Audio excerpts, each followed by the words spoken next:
I'm just going to talk to you about what we did with NFC and how we implemented that into Clinton cards. I'm afraid I'm going to stick with the old 80s orange background here at Clinton, so maybe not as innovative as NFC itself, but we'll work with that. Okay, so who are Clinton cards? I'm sure you all well know anyway, but I'll just spit it out for you. We made up three brands essentially: the Clinton card stores, the birthday stores, and the Pure Party stores.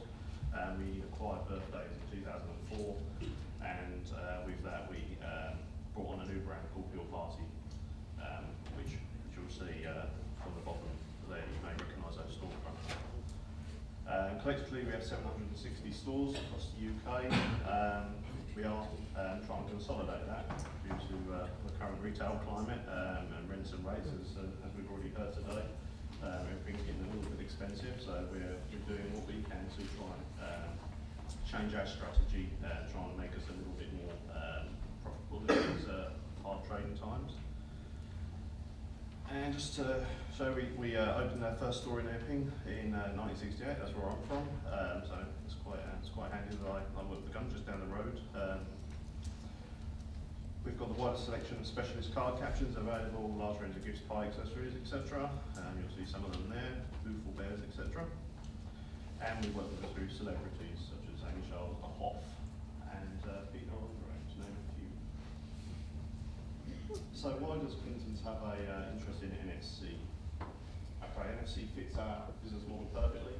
We're a tier 1 retailer in the number of transactions, not in value, unfortunately. And our average transaction value is £8 to £10, so that fits nicely. And with the rise in NFC, the value is going from £15 to £20 at the beginning of June. That's going to help us out and other retailers as well. During December alone, we processed 3.2 million card transactions. That's quite a lot for a card retailer, and we're hoping that we can convert at least half of those card transactions to NFC payments, which has its benefits, as you'll see. Card transactions are now 50%, accounting for 50% of all transactions through our POS systems, including cards. This has been a steady rise year on year.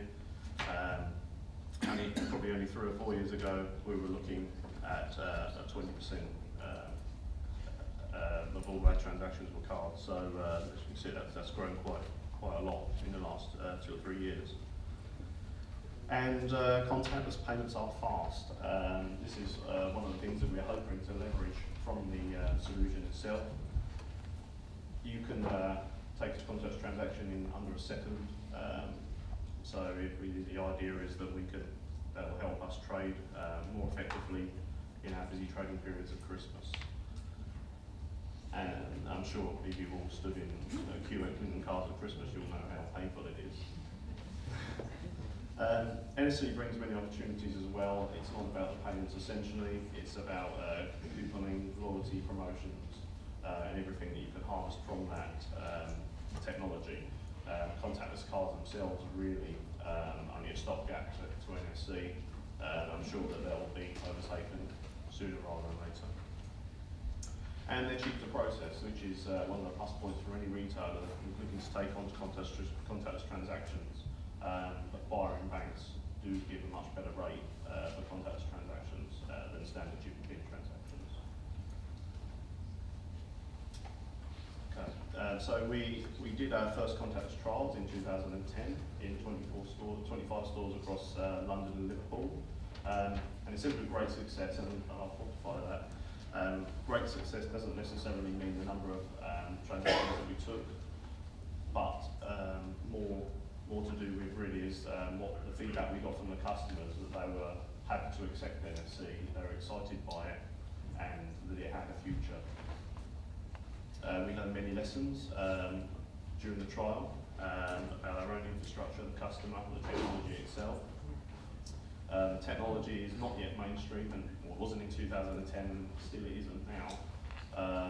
And even though now there are many more contactless cards available in the UK, still not enough. And the mobile phones, as far as I'm aware, in the UK, there's only 2 probably, which actually have NFC enabled. So clearly that needs to improve. infrastructure challenges that we had were basically around the performance of our infrastructure and our NFC solution. Although it worked well, we didn't think it was up to scratch for putting into all our 760 stores. And the customer, as I said, it was successful, not necessarily from a volume point of view, but the customers that we spoke to enjoyed the experience of it. However, as you can see there's a lot of customers that are still unaware, and that was half of the challenge with the trial itself, was getting customers aware of what contactless was. Even in London, there was still a little bit of education that needed to happen, even though you've got Oyster here. Okay, so a little bit about our topology.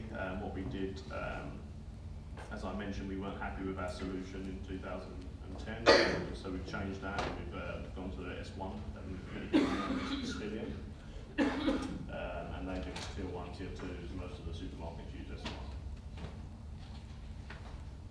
And S1 provided an NFC out of the box, which is quite an important point, because in 2010, all of the car payment solution providers were very new to NFC. It was a struggle to get it accredited with the bank, and that's still a very tough process to go through for any retailer. You're looking at 3 months of accreditation just to get that passed. However, it's improved a lot more now, and we've coupled the S1 solution with an Ingenico pin entry device, and that's the RPP320. It's a relatively new device which has come onto the market. You may have seen its cousin, the colour screen version in McDonald's, and we feel that that's the best device on the market currently, which suits our needs. Just a little bit here about the way we've implemented that. We're using IP in store to simplify our in-store network, and all the pets are centrally managed, which will help.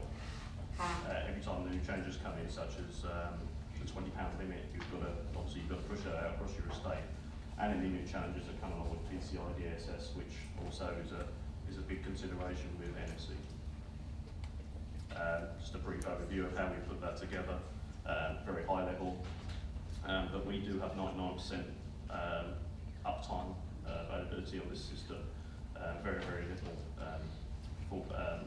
failure. Okay, so the rollout itself, there's a slight amendment to this actually. It was done in an 8-week process. However, it wasn't from January to March. We did have a little pause in between. We had an issue with electrostatic discharge, and people might not know what it is, but yeah, it's where the new debit and credit cards, they build up static electricity, and it breaks your pin pad, essentially. So if anyone wants to know more about that later on, I'll let you know. So that's one challenge that we had to overcome, and we've done that now, and we're just completing the rollout. So we had a month off from the rollout to sort that little problem out. The rollout's covered all 760 stores, so that's 2,500 pin entry devices. And some of the challenges, apart from ESD, that we faced were logistical, of getting the pets to the stores, getting the store staff to understand what they were for, and of course getting the old pets back to the shop. Field engineer communication, we find this is probably one of the hardest parts of rolling out well-ended solution, essentially, but NFC is that the majority of engineers out there, even if you're using well-known brands, well-known companies, don't know enough about NFC. They don't know the importance of siting the pin pad in the correct location and things like that. And we faced many technical challenges in store, as you do with any new installations of any IT equipment. The last 2 points, the first one here, training of store staff and awareness for our customers, is an ongoing battle, essentially. We find that it's very difficult to get the store staff motivated to use technology, this technology, just as the guys were talking earlier about the store staff cutting off the bottom of the receipt with because they don't want people to use the web rather store. And we're finding that in some locations, they're actually trying to deter customers away from using NFC because they don't understand it themselves and don't necessarily want to understand it. So that's one battle that we have ongoing. And again, it's the awareness for the customer. There's just not enough information out there for the customer on what NFC is or contactless payments are, and how to use them and why they're a good thing. Saying that, our early signs on the rollout have been quite good. In the first week, we took 1,500 contactless transactions across 50 stores. That doesn't sound a lot, but if you look back for a year, to 2010 when we did the trial there, we took 1,500 contactless transactions across the whole of the centre. 5 years. Okay. So this is where, how we see the NFC ecosystems and trends for the future. As we've already said, a lot of countries are rolling this out. France, Spain are big players in the NFC market. However, the adoption of NFC has still been slow. It's starting to take shape a little bit now with Google, etc., coming on board. And as I mentioned earlier, contactless enabled bank cards are a stopgap for NFC essentially. Mobile phone manufacturers are starting to warm to the idea of NFC. But they are, the big question is, will the iPhone support it? And if so, will that there'll be proprietary NFC, as Apple do like to do things on their own, essentially. Key players such as Google, PayPal, and Visa are all going to be paramount to the success of NFC. I know PayPal has taken a backward step at the moment from it. I fully expect them to come back on board with it again. I'm sure they wouldn't want to lose out to the likes of Google. And as I mentioned earlier, NFC is not just about payments, it's about loyalty, promotions, and basically interacting with the customer and making the experience better, regardless of what the context of that experience is. Transport is going to be key when TfL change all of their terminals so that they can accept mobile phone payments and contactless bank cards. That's going to be a big step forward for NFC. And as well as supermarkets coming on board. There are more retailers now coming on board, the likes of Greggs and places like that. However, I do think that when Tesco's get on board and maybe Sainsbury's, that they will improve the customer education, and then you'll see a lot more people start to use NFC. And just to touch on London 2012,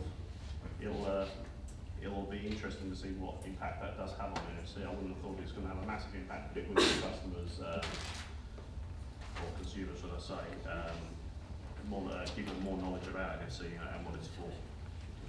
So I'll just quickly skip over some of these. What needs to happen to get NFC ecosystems into mainstream? Card issuers and acquiring banks need to do more to incentivise the retailers and the consumers and explain why NFC is the right choice for the future. Security concerns that are out there at the moment, they need to be addressed. There's still not a proper standard of how NFC should be incorporated into mobile phones, whether that's via the SIM card or whether that's via an SD card in the unit.